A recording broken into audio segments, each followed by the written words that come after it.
विद्यार्थियों, पिछले व्याख्यान में हमने संस्कृत साहित्य का जो इतिहास है उसमें लौकिक साहित्य और वैदिक साहित्य का संक्षिप्त परिचय प्राप्त किया। आज हम जो वीर काव्य है उस वीर काव्य में जो रामायण और महाभारत को समाविष्ट किया गया है इसके विषय में अध्ययन करेंगे। तो वीर काव्य क्या है कि वीर काव्य जहाँ तक हम देखते हैं कि वीर काव्य में वीरता से परिपूर्ण जातीय जो प्रचलित प्रसिद्ध मिथक हैं उन मिथकों को काव्य का आधार बनाया जाता है और वीर काव्य किसी भी देश की संस्कृति का दर्पण होता है और इन्हीं वीर काव्यों को भारतीय परंपरा में उपजीव्य काव्य भी कहा जाता है। अब जो वीर काव्य हैं उन वीर काव्यों में जो रामायण और महाभारत ये दो ग्रंथ समाविष्ट हैं। ये दोनों ग्रंथ भारतवर्ष के ऐसे वीर काव्य हैं जिनमें आद्य नाट्य, गीत तथा काव्य आदि के प्रचुर तत्व मिलते हैं। रामायण एवं महाभारत जब ग्रंथ रूप में लिपिबद्ध हुए तो उसके बहुत पहले से ही जो लोग हैं, जो जन हैं, वो कौरव पांडव युद्ध तथा रामचरित संबंधी गीतों को गाते रहे होंगे। ये अनुमान लगाया जाता है कि वो गाते रहे होंगे। इसी तरह से अन्य जो राजवंश हुए हैं उन राज्य वंशों का तथा वीरों की गाथाओं का भी गान होता रहा होगा और इस प्रकार की अनेक कथाएं हम देखते हैं कि रामायण और महाभारत में भी पाई जाती हैं। तो ये जो वीर स्तुतियाँ होती थी, वीरों का जो की गाथाओं का जो गान किया जाता था,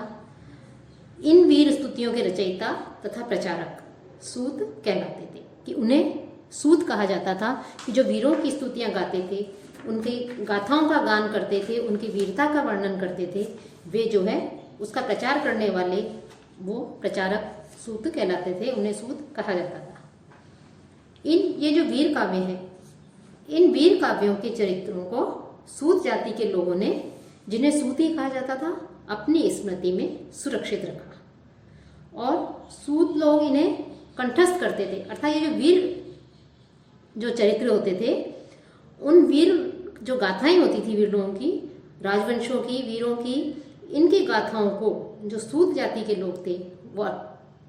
उनको कंठस्थ कर लेते थे, याद कर लेते थे और इसके पश्चात वो घूम घूम करके गा करके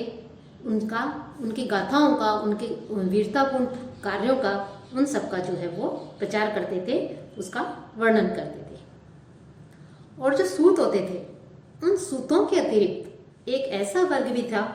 कि जो इन स्तुतियों को कंठस्थ करके स्थान स्थान पर जाकर उन्हें सुनाया करता था और ये जो सुनाया करते थे स्थान स्थान पर जाके कंठस्थ करके, यह वर्ग कुशीलव कहलाता था। अर्थात इन्हें कुशीलव कहते थे। जो कुछ विद्वान हैं उन विद्वानों का यह भी मानना है कि इन आख्यानों को गाने के साथ साथ संवादों के रूप में बोलकर नाट्य कथा के रूप में भी सुनाया जाता था और यही कारण है कि रामायण जैसे वीर काव्य में अनेक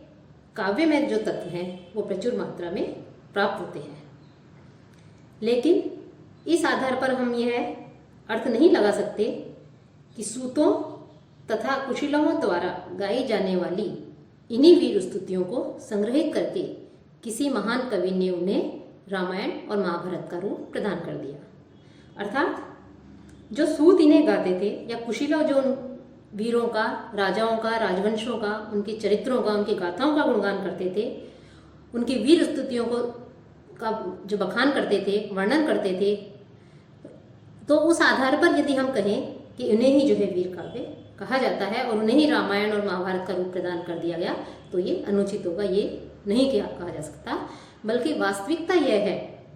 कि रामायण और महाभारत ये कई शताब्दियों में रची जाने वाली कविताओं एवं जो वीर स्तुतियाँ हैं उनके संग्रह हैं। कि एक शताब्दी में एक तरह से इसके इस प्रकार की रचनाएं नहीं हो सकती, बल्कि अनेक कविताओं एवं वीर स्तुतियों के संग्रह हैं और जिनमें समय समय पर अनेक प्रकार के प्रक्षेपों एवं परिवर्तनों का समावेश होता रहा है। तो जो वीर काव्य में रामायण और महाभारत ये दोनों जो काव्य हैं, ये दोनों काव्य जो है अपना विशिष्ट महत्व रखते हैं। इसके पश्चात भी कि रामायण और महाभारत के पश्चात जो साहित्य रचा गया, जो भारतीय साहित्य में जो साहित्य सृजन किया गया, उस अन्य ग्रंथों की रचना हुई, तो उसमें ये मानते हैं कि लगभग अधिकतर 90% साहित्य सृजन जो है वो रामायण और महाभारत के आधार पर हुआ है। हम संस्कृत साहित्य में देखें तो संस्कृत साहित्य में बहुत से ग्रंथ ऐसे, ज़्यादातर ग्रंथ ऐसे हैं जिनमें से जो है रामायण और महाभारत के को ही आधार बनाया गया है। उनमें से किसी एक आख्यान को, किसी एक चरित्र को, एक कथा को लेकर के जो है ग्रंथों की रचना की गई। तो पहले भी होता रहा है इस प्रकार का साहित्य सृजन इन दोनों ग्रंथों के आधार पर, और आज भी हम देखते हैं आधुनिक जो रचनाएं हो रही हैं उसमें भी इन ग्रंथों को आधार बनाकर उसमें से कुछ अंश लेकर के, कुछ आख्यान लेकर के, उपाख्यान लेकर के जो है ग्रंथों की रचना या साहित्य की रचना भी की जा रही है।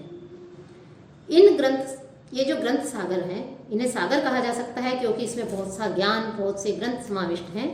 तो इन सागरों को कवियों ने एवं विद्वानों ने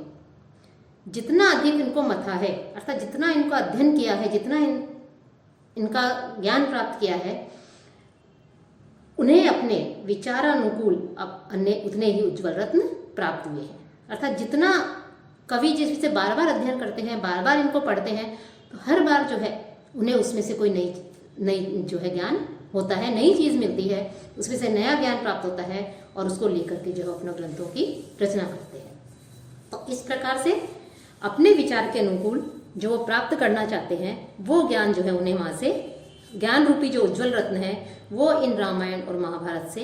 अनेक विद्वानों ने प्राप्त किया है और अभी भी जो है प्राप्त कर रहे हैं। और इतना कुछ रत्न रूपी ज्ञान इन रामायण महाभारत से लेने के पश्चात भी जो रामायण और महाभारत जो ग्रंथ हैं, ये ग्रंथ अभी भी रत्नाकर ही बने हुए हैं। और ये दोनों ही ग्रंथ संपूर्ण भारतीय साहित्य की प्रेरणा के स्रोत हैं कि भारतीय साहित्य और जो संस्कृति है उस संस्कृति के प्रेरणा स्रोत और प्रकाश स्तंभ इन दोनों ग्रंथों को कहा जा सकता है। और ये दोनों ही ग्रंथ वीर काव्य के अंतर्गत आते हैं।